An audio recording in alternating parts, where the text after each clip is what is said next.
नमस्कार। Chanakya IAS academy के daily current affair session में आपका स्वागत है।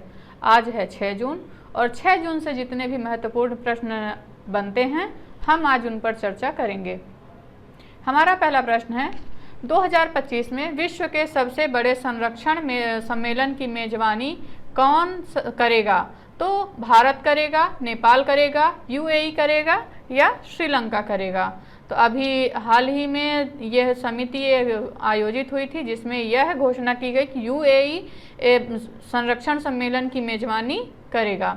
संयुक्त अरब अमीरात 2025 में प्रतिष्ठित विश्व संरक्षण कांग्रेस की मेजबानी के लिए चुना गया है। प्रकृति के संरक्षण के लिए अंतर्राष्ट्रीय संघ ने इस महत्वपूर्ण आयोजन के लिए अबू धाबी को स्थान के रूप में चुना है। संरक्षणवादियों के विश्व के सबसे बड़े सम्मेलन के रूप में विख्यात WCC के 160 से अधिक देशों के 10,000 से अधिक प्रतिनिधियों के भाग लेने की उम्मीद है।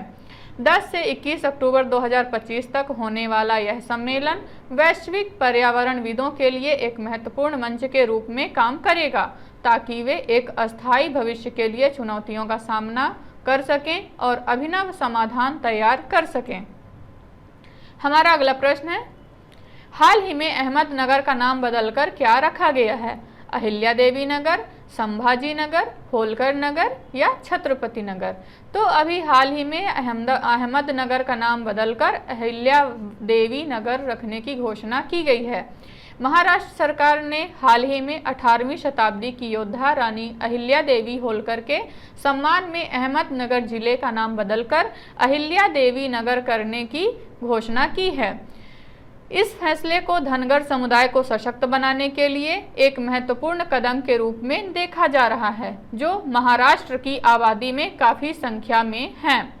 यह कदम सत्तारूढ़ भारतीय जनता पार्टी द्वारा अपने समर्थन आधार में विविधता लाने और राज्य की राजनीति में मराठा समुदाय के प्रभुत्व को कम करने की एक बड़ी रणनीति का हिस्सा है। हमारा अगला प्रश्न देखेंगे, हाल ही में किसे UNGA के 78वें अध्यक्ष के रूप में चुना गया है? अब्दुल्ला अल मंडोस, डेनिस फ्रांसिस, गेरहार्ड एड्रियन या डेविस मालपास को? तो अभी हाल ही में अब्दुल्ला अल मंडोस को 78वें अध्यक्ष के रूप में चुना गया है UNGA के। संयुक्त अरब अमीरात के मौसम विज्ञानी डॉक्टर अब्दुल्ला अल मंडोस को 2023 से 2027 तक के कार्यकाल के लिए विश्व मौसम विज्ञान संगठन के नए अध्यक्ष के रूप में चुना गया है। WMO संयुक्त राष्ट्र प्रणाली के भीतर एक आधिकारिक निकाय है जो कि मौसम, जलवायु, हाइड्रोलॉजिकल और संबंधित पर्यावरणीय क्षेत्रों पर केंद्रित है। अगला प्रश्न देखेंगे, हाल ही में NIPCCD ने किस मिशन पर एक पुनर्चर्या प्रशिक्षण कार्यक्रम का आयोजन किया है? मिशन खुशहाली, मिशन प्रगति, मिशन वात्सल्य या मिशन उत्थान? तो अभी NIPCCD ने अभी हाल ही में मिशन वात्सल्य का शुभारंभ किया है। राष्ट्रीय जन सहयोग और बाल विकास संस्थान एक स्वायत्त संगठन है जिसका मुख्यालय नई दिल्ली में है। सामाजिक विकास में स्वैच्छिक कार्रवाई को विकसित करने और बढ़ावा देने के लिए NIPCCD सामाजिक विकास पहलों में शामिल स्वैच्छिक संगठनों और व्यक्तियों को प्रोत्साहित करने और समर्थन देने की दिशा में काम करता है। हाल ही में NIPCCD द्वारा आयोजित पुनर्चर्या प्रशिक्षण कार्यक्रम मिशन वात्सल्य पर केंद्रित था। मिशन वात्सल्य एक ऐसी योजना है जिसका उद्देश्य सतत विकास लक्ष्यों SDG के साथ संरेखित विकास और बाल संरक्षण प्राथमिकताओं को प्राप्त करना है। हमारा अगला प्रश्न है, हाल ही में भारत ने मध्यम दूरी की बैलिस्टिक मिसाइल अग्नि प्रथम का सफल परीक्षण कहाँ किया है? कर्नाटक, ओडिशा, आंध्र प्रदेश या राजस्थान? तो अभी हाल ही में अग्नि प्रथम का परीक्षण हुआ है ओडिशा में। अग्नि प्रथम मिसाइल स्वदेशी तकनीक से विकसित सतह से सतह पर मार करने वाली परमाणु सक्षम मिसाइल है। इसकी मारक क्षमता 700 किलोमीटर है। मिसाइल का परीक्षण ओडिशा के बालासोर से करीब 100 किलोमीटर दूर व्हीलर द्वीप स्थित इंटीग्रेटेड टेस्ट रेंज से किया गया है। अगला प्रश्न देखेंगे, हाल ही में कहाँ स्मार्ट सिटी मिशन के तहत integrated command and control centre की स्थापना की गई है? भोपाल, श्रीनगर, सूरत या नई दिल्ली? तो अभी हाल ही में श्रीनगर में integrated command and control centre की स्थापना की गई है। Integrated command and control centre शहर के नगर निगम को स्मार्ट समाधान प्रदान करते हैं और शहर की सुरक्षा और निगरानी का प्रबंधन करने में मदद करते हैं। इसके रणनीतिक घटकों में क्षेत्र आधारित विकास है, जिसमें शहर में सुधार, रेट्रोफिटिंग, शहर का नवीनीकरण, पुनर्विकास और शहर का विस्तार, ग्रीनफील्ड विकास शामिल है। साथ ही एक पैन सिटी पहल, जिसमें बड़े हिस्सों को कवर करने के लिए स्मार्ट समाधान लागू किए जाते हैं। हमारा अगला प्रश्न देखेंगे, हाल ही में किसने स्पेनिश ग्रैंड प्रिक्स 2023 जीती है?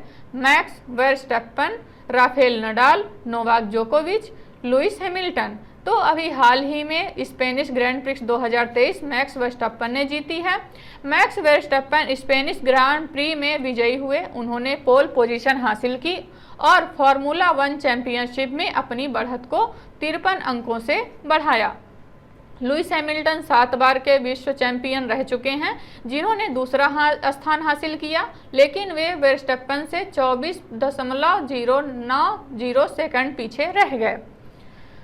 हमारा अगला प्रश्न देखेंगे, भारतीय रिजर्व बैंक के गवर्नर शक्तिकांत दास ने हाल ही में किस नए डैशबोर्ड का अनावरण किया है? ग्राहक हित, लोकहित, राष्ट्र दृष्टि या अंतर्दृष्टि? तो अभी हाल ही में भारतीय रिजर्व बैंक के गवर्नर शक्तिकांत दास द्वारा अंतर्दृष्टि नए डैशबोर्ड का शुभारंभ किया गया है।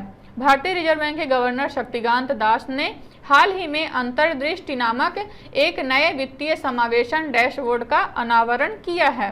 डैशबोर्ड का उद्देश्य मूल्यवान अंतर्दृष्टि प्रदान करना और प्रासंगिक डेटा को कैप्चर करके वित्तीय समावेशन की प्रगति को ट्रैक करना है।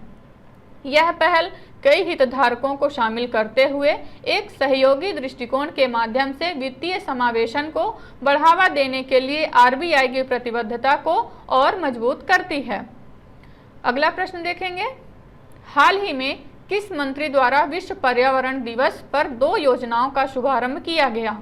नरेंद्र मोदी, स्मृति ईरानी, अमित शाह या राजनाथ सिंह?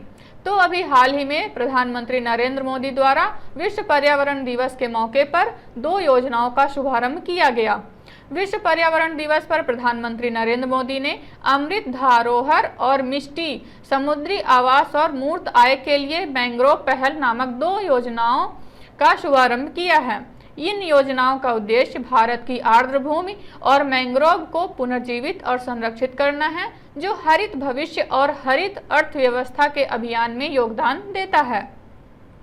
हमारा अगला प्रश्न देखेंगे, हाल ही में चर्चा में रही मेकेदातु परियोजना किस राज्य सरकार की परियोजना है? मेघालय, तमिलनाडु, कर्नाटक या हिमाचल प्रदेश?